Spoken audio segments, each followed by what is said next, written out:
Hey guys, welcome back. I'm going to wrap up the Minuteman concept videos or series of the Minuteman kits and then now the rifle. Now this is an LWRC M6IC chambered in 5.56, 1 in 7 twist barrel. It shoots 55 and 62 grain green tip extremely well. It's pretty much factory.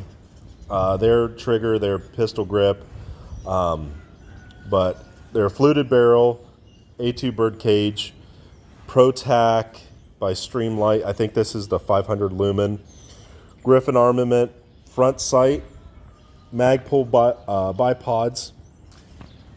The ProTacs did have the pressure switch, so it has the pad and then the button. This wrap, it's a cheap wrap just to help from the heat because that handguard does get pretty hot. Like I said, they're rubberized pistol grip, and then the B5 SOP mod stock, which is awesome. They do have the battery compartments and stuff in the back. Great stock, love it. Would never. They come with their own smaller kind of version of it, but does without the battery compartments. So I opted out of that, got the B5 because they're just great. Vortex 1-8 with illuminated reticle, super great optic, and then their cantilever mount also. It was on the cheaper side, second focal plane, but it's just you can't really beat them for the money. Also, their charging handle, ambidextrous, and then the Griffin armament rear sight. So, and the SureFeed mags by OK Industries, which I bought a bunch of them, I guess just in time, a couple years back because they aren't making them anymore, or they went out of business or something. So, and on top of that, there's the Blue Force Gear sling. So the reasoning behind this build, 16-inch barrel. Don't listen to all the weird Reddit gun forum guys that say 16-inch barrels are they don't perform as well. 16-inch barrels have been the standard for a very long time, and they've kind of perfected modern ARs with 16-inch barrels. So don't get wrapped up in the whole autism of what barrel length you should get on like a general purpose rifle, something like this. So the reason I went with this, the overall length, the weight is still very easy to use. It's not unwieldy like a 20-inch rifle, and you still get very good velocity and the ability to reach out and touch a target at further distances, other than having like a AR pistol or something like that.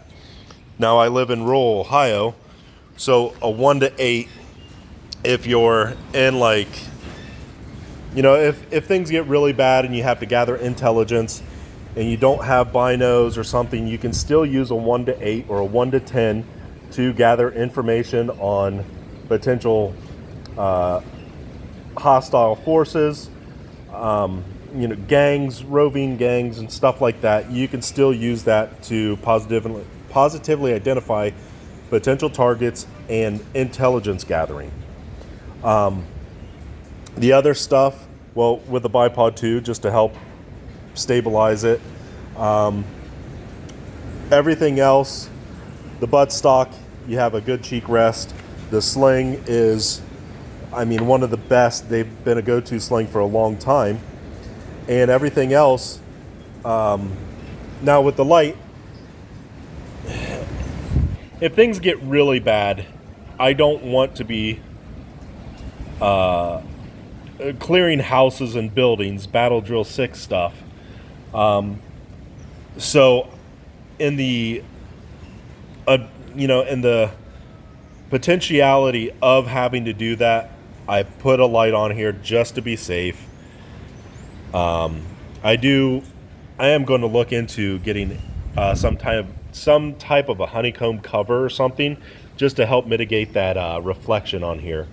But Vortex does come with the flip up sights also.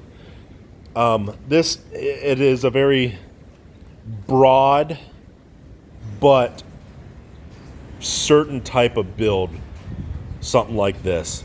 Since I live out in rural Ohio, kind of an LPVO makes sense because you can still work in and out of cars. You can still use it in Battle Drill 6, type stuff. And it works well in the woods. We have woods, and I've used it and walked around in there. It is a very overall purpose-driven, very not necessarily purpose-driven built, but purpose-driven in a wide, broad sense, that you could use it in pretty much anywhere, and it covers most of the bases for a general purpose or kind of a recce rifle setup. Minuteman rifle, whatever you want to call it. So that's the way and the reasoning I have, the LPVO and stuff like this and how I build it. So hopefully you guys can, if you want to tell me what I've done wrong, if you would take something off, replace it, put something else on. Even if you're wrong, I still like to hear some opinions, and maybe I'll argue with you in the comments. All right, thanks y'all. Bye.